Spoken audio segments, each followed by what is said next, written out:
السلام علیکم پیارے دوستو، مزید ایسی ویڈیوز کے لیے آپ ہمارے چینل کو سبسکرائب کر دیں۔ حمزہ کو جیسے ہی شاہ کا فون آیا وہ فوراً ہسپتال پہنچا۔ ہسپتال میں نگین پہلے ہی ابان کو لیے پریشان تھی۔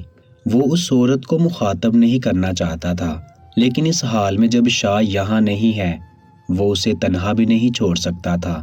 کیا ہوا ہے ابان کو؟ اس نے ان کے پاس آ کر پوچھا۔ پتہ نہیں، بے ہوش ہو گئی ہے، ڈاکٹر چیک اپ کر رہے ہیں، مجھے لگتا ہے اسے لالا کی موت کا پتہ چل چکا ہے۔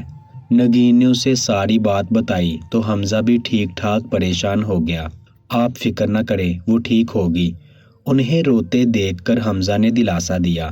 جب ڈاکٹر کمرے سے باہر آئے، میں نے آپ سے پہلے ہی کہا تھا کہ وہ کوئی کسی بھی قسم کی ٹینشن نہیں لے سکتی، ان کا دل بہت کمزور ہے، لیکن آپ نے میری بات نہیں مانی۔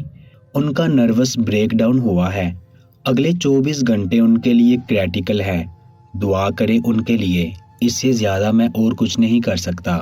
بس ڈاکٹر اتنا کہہ کر چلا گیا، جبکہ حمزہ نے گرتی سنبھلتی نگین کو پکڑ کر کرسی پر بٹھایا۔ شاہ نے کہا ہے کہ وہ جلدی پہنچ جائے گا، انشاءاللہ وہ سب سنبھال لے گا، آپ دعا کریں کہ ابان ٹھیک ہو جائے۔ انہیں دلاسا دے کر وہ باہر آ گیا، جبکہ ابان کی حالت دیکھ کر وہ بہت پریشان ہو چکا تھا۔ اگر اسے 24 گھنٹے میں ہوش نہ آیا تو شاہ کا کیا ہوگا؟ اس کے ذہن میں پہلا سوال یہی آیا۔ ابھی تو شاہ نے زندگی جینا شروع کیا تھا، اب تو وہ خوش رہنے لگا تھا۔ شاہ ہر لمحے حمزہ کو فون کر رہا تھا، لیکن اس نے ابان کی حالت بتائے بغیر اسے جلدی آنے کا کہا۔ آج شاہ اتنا خوش تھا، اسے اس کی بہن مل گئی، اسے اس کی آنی مل گئی، اور تو اور ابان نے اس سے اظہار محبت کر دیا۔ اس کی زندگی کا ہر باب خوشگوار تھا کہ اس کی زندگی ہی اس سے دور جا رہی تھی۔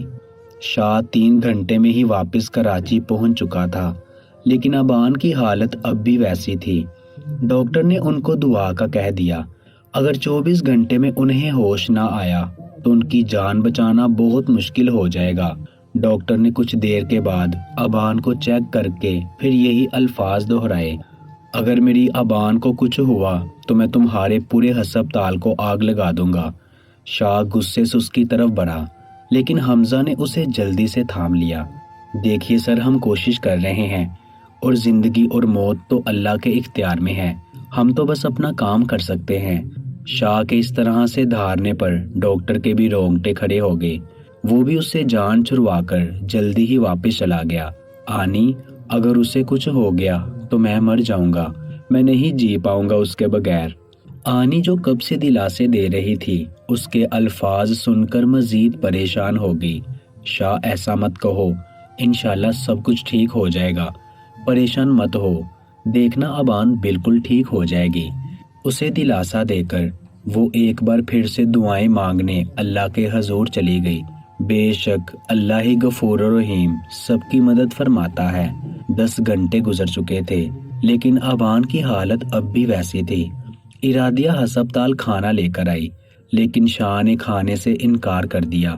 حمزہ، نگین، گنوا، شاریز، ہر کسی نے اسے سمجھایا، لیکن اس نے یہی کہا کہ اب وہ کھانا ابان کے ساتھ ہی کھائے گا۔ ہسپتال میں زیادہ لوگوں کو رکنے کی اجازت نہ تھی، اسی لیے صرف شاہ ہی رکا۔ سب کے جانے کے بعد وہ ابان والے کمرے میں آ گیا۔ کتنی ہی دیر وہ اس کو دیکھتا رہا، پھر اس کا ہاتھ اپنے دونوں ہاتھوں میں تھام لیا۔ جانتی ہو بانی، میں نے چھوٹی سی عمر میں اپنا سب کچھ گنوا دیا۔ میرے بابا مجھ سے بہت پیار کرتے تھے، اتنا کہ میں ان سے جو کچھ بھی کہتا وہ مجھے لا کر دیتے، چاہے اس کے لیے انہیں کتنی ہی محنت کیوں نہ کرنی پڑتی، کتنا ہی اوور ٹائم کیوں نہ کرنا پڑتا، لیکن وہ میری ہر خواہش کو ضرور پورا کرتے تھے۔ لیکن ایک دن وہ مجھے چھوڑ کر چلے گئے، اور پھر کچھ دن پہلے مجھے پتا چلا کہ وہ تو ہمیشہ کے لیے دنیا ہی چھوڑ کر چلے گئے ہیں۔ میں اکیلا رہ گیا۔ جانتی ہو بانی، میری ماما بھی مجھے بہت چاہتی تھی، وہ میرے بغیر نہیں رہنا چاہتی تھی۔ اپنی ماں کو کام کرتے دیکھتا تھا تو مجھے بہت برا لگتا تھا۔ میں چاہتا تھا میں اپنی ماں کا ہاتھ بٹاؤں، اور میں نے ایسا کرنے کی کوشش بھی کی، لیکن میری ماں نے مجھے کوئی سخت کام نہ کرنے دیا۔ میں جب بھی حالات سے پریشان ہو کے روتا، میری ماں مجھے اپنے سینے سے لگا کے چپ کرواتی، لیکن پھر ایک دن وہ بھی مجھے چھوڑ کر چلی گئی۔ میں پھر اکیلا ہو گیا، آنی بھی مجھ سے دور ہو گئی اور میری ڈول، لیکن میں اپنی پرنسس کو کھونا نہیں چاہتا۔ ابان، تمہیں ہوش میں آنا ہوگا، وہ ڈاکٹر کہتا ہے نا کہ اگر تمہیں ہوش نہ آیا تو۔ شاہ کچھ بولتے بولتے رک گیا۔ تمہیں اٹھنا ہوگا ابان، اگر تم نہیں اٹھی تو میں تمہیں سزا دوں گا۔ اٹھ جاؤ پلیز یار، میں تمہارے بغیر مر جاؤں گا۔ میں نے اپنی ساری زندگی تمہارے ساتھ سوچی ہے، اگر تمہیں کچھ ہو گیا تو اس زندگی کا کیا ہوگا؟ وہ کتنی ہی دیر اس کے پاس بیٹھا باتیں کرتا رہا، پھر اٹھ کر باہر آیا اور ادھر ایک بیٹھی نرس سے جائے نماز مانگی۔ آمینہ اسے بچپن میں سختی سے نماز کی پابندی کرنا سکھاتی تھی، لیکن آمینہ کے جانے کے بعد اس نے نماز پڑھنا چھوڑ دیا۔ لیکن آج وہ ایک بار پھر سے اپنے رب کے آگے دعا مانگ رہا تھا، کیونکہ اسے پتا تھا اور کوئی کچھ سنے یا نہ سنے، لیکن اس کا اللہ اس کی ضرور سنے گا۔ یا اللہ، میں نے بہت گناہ کیے ہیں، میں بہت گنہگار ہوں، لیکن ابان بہت معصوم ہے۔ میرے گناہوں کی سزا آپ میری ابان کو نہ دیں، آپ میری ابان کو ٹھیک کر دیں بس۔ مجھے نہیں پتا، اگر ابان کو کچھ ہو گیا تو میں آپ سے ناراض ہو جاؤں گا، آپ سے کبھی بات نہیں کروں گا۔ 30 سال کا وہ آدمی آج بھی دعا مانگتے ہوئے 10 سال کا بچہ ہی تھا، جیسے اس کی ماں نے اس طرح سے دعا مانگنا سکھائی تھی کہ جیسے اللہ کوئی غیر نہیں بلکہ تمہارا اپنا ہے، جس سے تم جو بھی مانگو گے وہ ضرور دے گا۔ وہ اپنے بندوں کو کبھی خالی ہاتھ نہیں کرتا، وہ کبھی بھی تمہیں مایوس نہیں کرے گا۔ بچپن میں تو وہ دعا میں اکثر چاکلیٹ مانگتا تھا جو اس کی ماں اسے لے کر دیتی تھی، اور جب وہ پوچھتا کس نے دی ہے تو وہ کہتی کہ اللہ نے دی ہے۔ لیکن آج وہ شخص اپنے لیے کوئی چاکلیٹ نہیں مانگ رہا تھا، آج وہ اپنے لیے ہم سفر مانگ رہا تھا، اپنا ساتھی مانگ رہا تھا جس کے بغیر وہ جی نہیں سکتا۔ مجھے پتا ہے اللہ جی، آپ مجھے ناراض نہیں کرو گے، آپ میری ابان کو کچھ نہیں ہونے دو گے۔ آپ نے ماما بابا سب کو تو اپنے پاس بلا لیا، میری ابان کو میرے پاس ہی رہنے دیں پلیز، آپ ٹھیک کر دیں اسے۔ پکا وعدہ کرتا ہوں میں 5 وقت کی نماز پڑھوں گا، کوئی غلط کام نہیں کروں گا، ابان کو بھی بالکل تنگ نہیں کروں گا، پلیز آپ اسے ٹھیک کر دیں۔ اس نے دعا مانگتے ہوئے اپنی آنکھوں سے آنسو صاف کیے جو ایک بار پھر سے بہہ نکلے۔ بہت بہت مبارک ہو مسٹر شاہ، آپ کی وائف کو ہوش آ چکا ہے، لیکن ابھی بھی ان کی طبیعت بالکل ٹھیک نہیں ہے، آپ کو ان کی زیادہ کیئر کرنی ہوگی، فی الحال ہم آپ کو ان سے ملنے نہیں دے سکتے۔ ڈاکٹر نے آ کر اسے بڑی خوشخبری سنا دی، لیکن ساتھ میں چھوٹی بری نیوز بھی دے دی، وہ ٹھیک ہے مگر اس سے مل نہیں سکتا۔ اس نے سب سے پہلے نگین کو فون کر کر بتایا۔ وہ اللہ کے حضور ایک بار پھر سے سجدے میں گر گئی۔ رات کے 3 بج رہے تھے، اس لیے اس نے حمزہ اور ارادیہ، گنوا اور شاریز کو اس وقت فون کرنا مناسب نہ سمجھا، لیکن میسج کر کے ابان کی خیریت بتا دی۔ صبح ارادیہ کی آنکھ کھلی تو مشی اس کے ساتھ نہیں تھی۔ اس نے ہر طرف دیکھا، پورا گھر چھان مارا، لیکن مشی کہیں پر بھی نہیں تھی۔ 4 ماہ کی مشی ابھی چلنے سے قاصر تھی، جبکہ حمزہ اس کے ساتھ سویا ہوا تھا۔ مشی ایسے کہاں جا سکتی ہے؟ ہر طرف ڈھونڈنے کے بعد مشی کہیں نہ ملی تو ارادیہ نے روتے ہوئے حمزہ کو جگایا۔ وہ بھی مشی کو نہ پا کر پریشان ہو چکا تھا۔ اس نے ایک بار پھر سے سارے گھر میں مشی کو ڈھونڈا، لیکن مشی واقعی ہی غائب ہو چکی تھی۔ اب ان کا پہلا شک نگین تھی۔ اس نے بنا سوچے سمجھے نگین کو فون کیا۔ یہ سب کچھ تم نے کیا ہے، اگر میری بیٹی کو ذرا سی بھی تکلیف پہنچی تو میں تمہیں نہیں چھوڑوں گی۔ کہاں ہے میری بیٹی؟ ارادیہ نے چلاتے ہوئے کہا۔ رمشا، مجھے کیا پتا تمہاری بیٹی کہاں ہے، تم مجھ سے اس طرح سے کیوں بات کر رہی ہو؟ میں نہیں جانتی تمہاری بیٹی کے بارے میں کچھ بھی، جھوٹ بول رہی ہو تم، بالکل جھوٹ بول رہی ہو۔ نگاہ، اگر میری بیٹی کو کچھ ہوا تو میں تمہیں کبھی نہیں معاف کروں گی۔ غصے سے بولتے ہوئے ارادیہ رونے لگی تو نگین کو بھی برا لگا۔ تم فکر مت کرو رمشا، تمہاری بیٹی جہاں بھی ہوگی بالکل ٹھیک ہوگی، تمہیں پولیس اسٹیشن جانا چاہیے، اس نے اس سے حوصلہ دیتے ہوئے مشورہ دیا۔ یہ تو طے تھا، اگر مشی نگاہ بیگم کے پاس ہوتی تو وہ کبھی بھی اسے پولیس میں جانے کا مشورہ نہیں دیتی۔ فون بند ہونے کے بعد ارادیہ بیٹھ کر بری طرح رونے لگی۔ فکر مت کرو ارادیہ، ہم ابھی پولیس اسٹیشن جاتے ہیں، مشی مل جائے گی، کچھ نہیں ہوگا اسے۔ وہ جیسے اس سے زیادہ خود کو یقین دلاتا رہا تھا۔ تبھی فون ایک بار پھر سے بجا۔ حمزہ نے فون اٹھایا تو اس کے کانوں میں مشی کے رونے کی آواز گونجی، لیکن اگلے ہی لمحے آواز بند ہو گئی۔ سن لی اپنی بیٹی کی آواز؟ سلمان نے کہا۔ کیا چاہتے ہو تم؟ حمزہ نے غصے سے کہا۔ اگر اپنی بیٹی کی زندگی چاہتے ہو تو اپنی ساری جائیداد جو کہ میری ہے، میں نے اتنی محنت کی ہے، تمہارے ماں باپ کو بھی راستے سے ہٹایا، وہ تمہیں میرے نام کرنی ہوگی۔ اور ہاں، وہ جو قتل کیس تم نے مجھ پر کیا ہے کہ میں نے تمہارے ماں باپ کو مارا ہے، اسے بھی مجھ پر سے ہٹانا ہوگا تاکہ میں ایک آرام دہ زندگی گزار سکوں، سلمان نے کہا۔ جیسے حمزہ نے فوراً مان لیا، کیونکہ اسے اپنی بیٹی سے زیادہ عزیز یہ دولت نہیں تھی۔ ٹھیک ہے، تم جو کہو گے میں کروں گا، بس میری بیٹی کو کچھ نہیں ہونا چاہیے۔ ابھی حمزہ کا فون بند ہوا ہی تھا کہ نگین کا پھر سے فون آ گیا۔ اس نے ساری سچویشن نگین کو بتائی تو وہ اور پریشان ہو گئی۔ ابان نے ہوش میں آتے ہی شاہ سے ملنے سے انکار کر دیا۔ اس کا کہنا تھا کہ وہ شاہ جیسے جھوٹے انسان کی شکل تک نہیں دیکھنا چاہتی، نفرت ہے اسے اس سے اور کبھی اس کے منہ نہیں لگنا چاہتی۔ شاہ نے بہت بار اس کے کمرے میں آنے کی کوشش کی، لیکن جب بھی اس کے کمرے میں آتا وہ کچھ نہ کچھ اٹھا کر دروازے کی طرف مار پھینکتی، یہاں تک اس نے غصے میں یہ بھی کہہ دیا کہ وہی اس کے بابا کا قاتل ہے۔ تم یہی چاہتے تھے نا میں اپنے باپ سے کبھی نہ ملوں، تو خوش ہو جاؤ تم، اب کبھی نہیں ملوں گی، مار دیا ہے تم نے۔ ابان کے لفظ اب بھی شاہ کے ذہن میں گونج رہے تھے۔ وہ اب اس کے کمرے کے باہر بیٹھا ابان کی سسکیاں سن رہا تھا۔ ابان نے گنوا سے کہا کہ وہ اس کے ساتھ رہنا چاہتی ہے، اب وہ شاہ کے ساتھ اس کے گھر میں نہیں جانا چاہتی۔ گنوا نے سمجھانے کی بہت کوشش کی، مگر وہ شاہ کے بارے میں کوئی بات نہیں سننا چاہتی تھی۔ اسے ابھی کچھ دن ہسپتال میں رہنے کے لیے کہا گیا، لیکن ابان کی ضد کے سامنے کسی کی نہ چلی۔ اسے پتا تھا کہ شاہ ہسپتال میں اس کے آس پاس رہے گا، اسی لیے اس نے ہسپتال میں نہ رہنے کا فیصلہ کیا، اور اپنے اس فیصلے پر عمل کرتے ہوئے ایک ہی دن میں واپس گنوا کے گھر آ گئی۔ گنوا اسے سمجھانے کی بہت کوشش کر چکی تھی۔ شاریز نے بھی اسے بہت سمجھانا چاہا، لیکن اس نے کہا کہ اگر وہ لوگ شاہ کے بارے میں بات کریں گے تو وہ ان کے گھر پر بھی نہیں رہے گی، بلکہ واپس ملتان اپنے بابا کے گھر چلی جائے گی۔ شاہ کو پتا چلا تو وہ حمزہ سے بہت ناراض ہوا۔ مشی کے غائب ہونے کے بارے میں اسے کیوں نہیں بتایا گیا؟ حمزہ نے یہی کہا کہ وہ پہلے ہی پریشان تھا، اسے مزید پریشان نہیں کرنا چاہیے تھا، اور ویسے بھی سلمان کو صرف دولت چاہیے، اور اب وہ ساری دولت اس کے نام کر دے گا تو اسے مشی واپس مل جائے گی۔ اس نے اسے اپنے پیچھے آنے سے منع کیا تھا، کیونکہ سلمان نے کہا تھا کہ وہ کسی قسم کی ہوشیاری نہ کرے، اور حمزہ اپنی بیٹی کی زندگی پر رسک نہیں لے سکتا تھا۔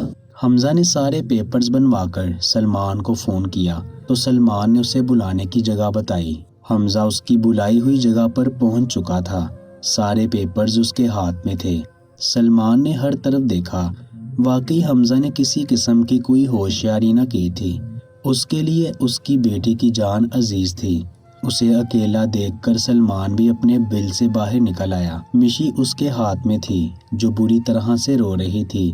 حمزہ نے اس کی طرف بڑھنا چاہا تو سلمان نے اس کی طرف بندوق تان لی۔ خبردار، پہلے وہ پیپرز میرے حوالے کرو۔ سلمان کے کہنے کی دیر تھی کہ حمزہ نے پیپرز اس کی طرف کیے اور مشی کو اس کے ہاتھ سے لے لیا۔ مشی کو اپنے ہاتھ میں لیے اسے چپ کروانے لگا۔ ایک ہی دن میں کتنا ڈر گیا تھا وہ۔ اولاد باپ کے لیے کتنی عزیز ہوتی ہے، یہ بات اگر اولاد جان لے تو کبھی بھی اس کے باپ کو تکلیف نہ دے۔ اسے اپنی سینے سے لگائے حمزہ کو سکون محسوس ہو رہا تھا، جبکہ مشی بھی کچھ ہی دیر میں اس کی باہوں میں چپ ہوگی۔ میں نے جو تم پر مرڈر کیس کیا تھا وہ میں واپس لے چکا ہوں سلمان، یہ اس جائیداد کے پیپرز ہیں جو تمہیں چاہیے تھی۔ آج کے بعد میرا تم سے کوئی تعلق نہیں۔ بس اتنا کہہ کر حمزہ اپنی بیٹی کو لے کر جانے لگا، جبکہ سلمان دولت کے نشے میں چور۔ اس نے یہ دولت حاصل کرنے کے لیے نہ جانے کتنی جانوں کو سیڑھیاں بنایا تھا۔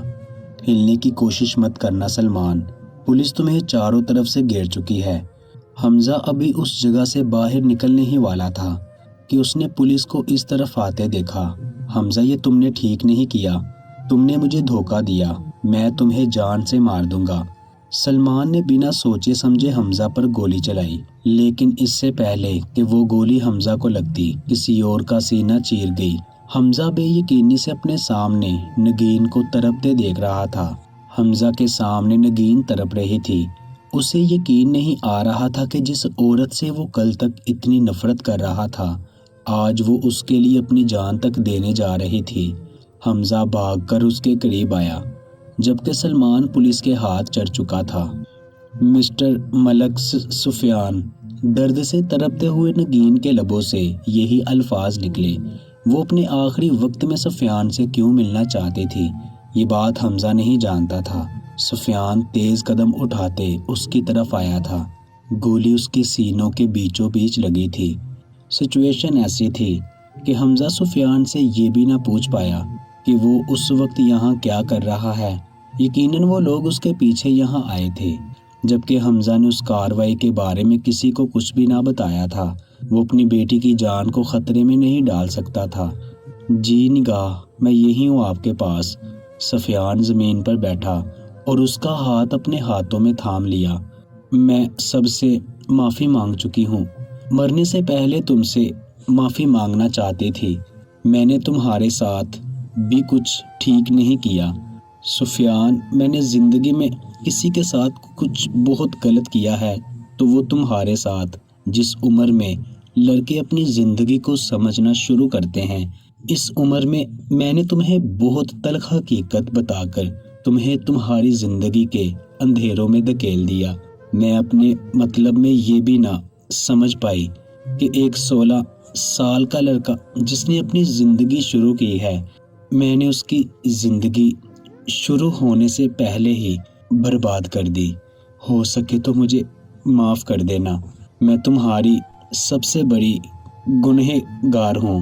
مجھے آپ سے کوئی گلہ نہیں ہے نگاہ، ہم آپ کو بھی ڈاکٹر کے پاس لے کے جائیں گے، سب کچھ ٹھیک ہو جائے گا، آپ کو کچھ نہیں ہوگا، سفیان نے انہیں اٹھاتے ہوئے کہا، لیکن نگین نے اسے روک دیا۔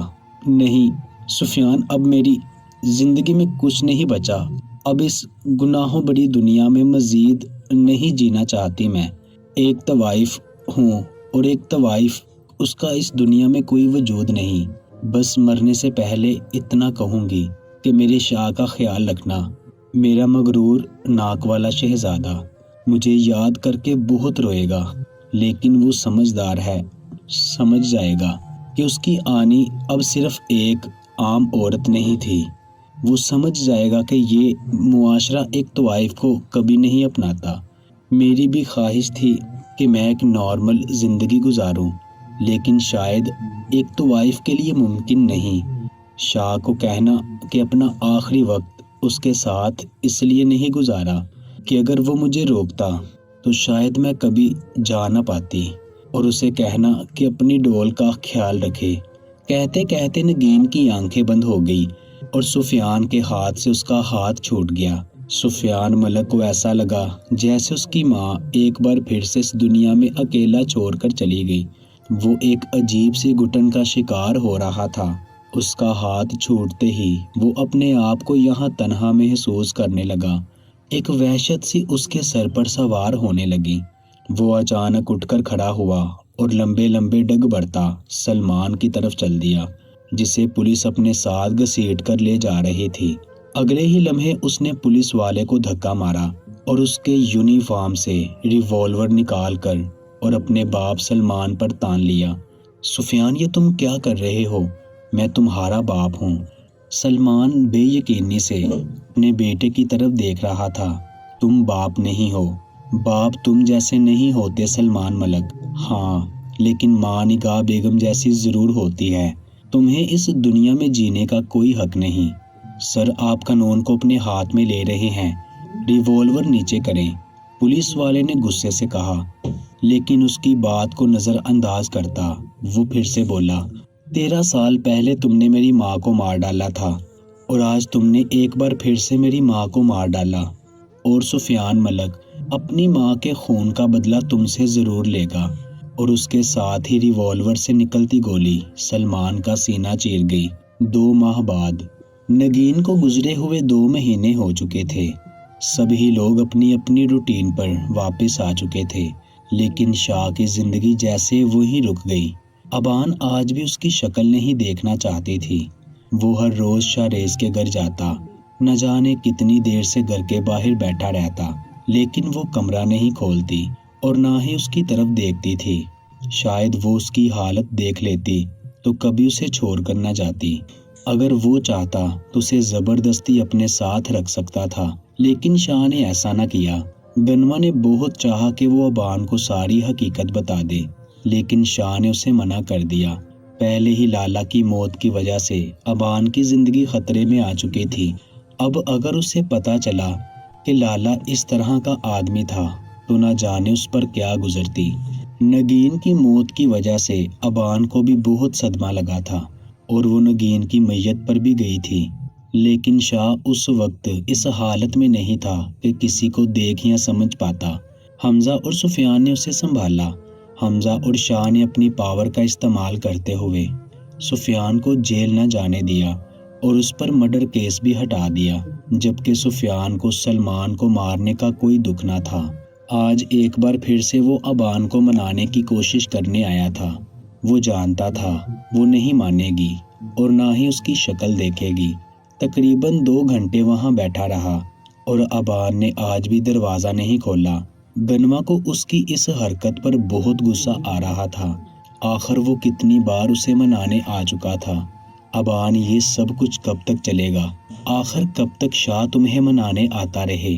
تم اس کی بیوی ہو، اگر وہ چاہے تو تمہیں زبردستی بھی لے کے جا سکتا ہے۔ گنوا نے اسے سمجھانے کی ایک اور ناکام کوشش کی۔ آپ ہی میں آپ کو بہت بار سمجھا چکی ہوں، اور میں آخری بار آپ سے کہہ رہی ہوں کہ اگر اب آپ نے اس شخص کا نام میرے سامنے لیا تو میں ملتان چلی جاؤں گی۔ ابان نے ہمیشہ والی دھمکی دے کر اس کا منہ بند کروانا چاہا۔ حد ہے ابان، اپنی پڑھائی کا سال تک برباد کر چکی ہو تم۔ جانے کتنی مشکل سے شاہ نے تمہارے پیپر کراچی دلوانے کا انتظام کیا تھا، مگر تم نے وہ بھی چانس مس کر دیا۔ اپنی زندگی روک کر بیٹھ گئی ہو۔ ایک بار باہر آ کر اس شخص کی حالت تو دیکھ لو، کہیں سے بھی وہ شاہزر شاہ نہیں لگتا۔ میرا جس آدمی سے کوئی تعلق ہی نہیں تو میں اسے باہر آ کر کیوں دیکھوں؟ مجھے کوئی فرق نہیں پڑتا کہ اس کی حالت کیا ہے۔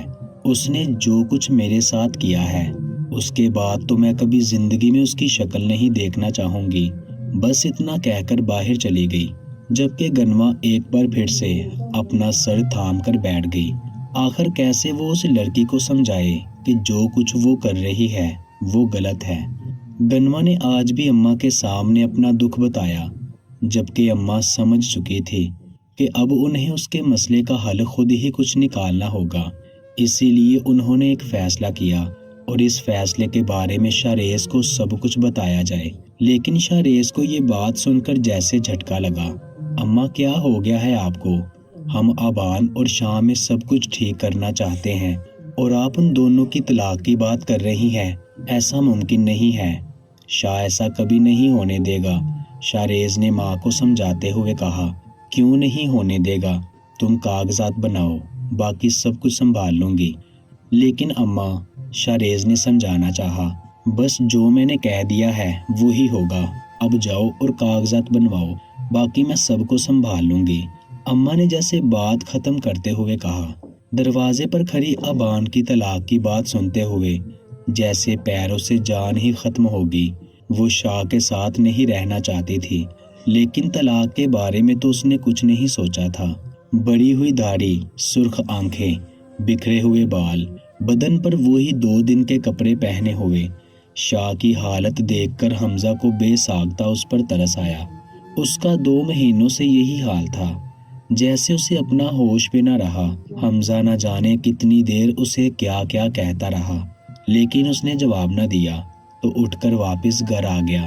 اس کی حالت دیکھ کر حمزہ بھی کئی بار ابان کے پاس آ چکا تھا، لیکن ابان کی وہی ضد کہ وہ شاہ کی شکل بھی نہیں دیکھنا چاہتی۔ وہ لڑکی جو کل تک ان کے درمیان ہوتی باتوں کو محفوظ نہیں سمجھ پاتی تھی، آج وہ اتنی سمجھدار ہو چکی تھی کہ کسی کے دیکھتے ہی اس کے آنے کا مقصد جان لیتی تھی۔ پچھلی 2 بار اس نے حمزہ سے ملنے سے بھی صاف انکار کر دیا، کیونکہ وہ جانتی تھی کہ حمزہ اس سے ملنے کیوں آتا ہے۔ اماں، یہ آپ کیا کہہ رہی ہیں؟ ایسا نہیں ہو سکتا۔ شاہ بیچارہ پہلے ہی پل پل مر رہا ہے اور آپ نے اتنا بڑا فیصلہ کر لیا۔ حمزہ بے یقینی سے سامنے بیٹھی بزرگ عورت کو دیکھ رہا تھا، جسے سب کے ساتھ وہ بھی اماں کہہ کر پکارنے لگا تھا۔ تو میں اور کیا کہوں، جس طرح کی زندگی وہ جی رہا ہے اس سے بہتر ہے کہ مر ہی جائے، اماں نے بے حسی سے کہا۔ تبھی ابان کمرے میں آ گئی۔ اچھا ہوا ابان تو آ گئی، جلدی سے ان کاغذات پر دستخط کر، اماں نے اسے آتے دیکھ کر کہا۔ کیا ہے ان کاغذات میں؟ ابان نے جانتے ہوئے پوچھا تھا۔ کچھ نہیں، تو شاہ سے جان چھڑوانا چاہتی ہے، اس کی شکل نہیں دیکھنا چاہتی، اسی لیے میں نے فیصلہ کیا ہے کہ تیری جان میں ہمیشہ کے لیے ہی چھڑوا دیتی ہوں۔ اب وہ تجھے کبھی تنگ نہیں کرے گا، تو ان کاغذات پر سائن کر دے، اماں نے بے حسی سے کہا۔ تو ابان دیکھ کر رہ گئی۔ کیا ہوا ابان، تو کانپ کیوں رہی ہے؟ تجھے ڈرنے کی بالکل ضرورت نہیں ہے، میں سب کچھ سنبھال لوں گی، تو بس ان کاغذات پر سائن کر۔ اماں نے اس کا ہاتھ پکڑ کر اپنے پاس بٹھایا اور کاغذات اس کی گود میں رکھے۔ اماں، میری طبیعت ٹھیک نہیں ہے، میں بعد میں کر دوں گی، ابان نے بہانہ بنانا چاہا اور اس کے بچوں جیسے بہانے پر اماں مسکرا دی۔ اچھا ٹھیک ہے، یہ کاغذات لے جا اپنے کمرے میں، جب سائن کر دیے تو مجھے دے جانا، اماں نے کاغذات اسے دیتے ہوئے کہا، جنہیں لے کر وہ فوراً ہی اپنے کمرے کی طرف بھاگ گئی۔ پیارے دوستو، آپ ہمارے چینل کو سبسکرائب کرنے کے ساتھ ساتھ بیل آئیکن کو بھی پریس کر دیں۔ شکریہ۔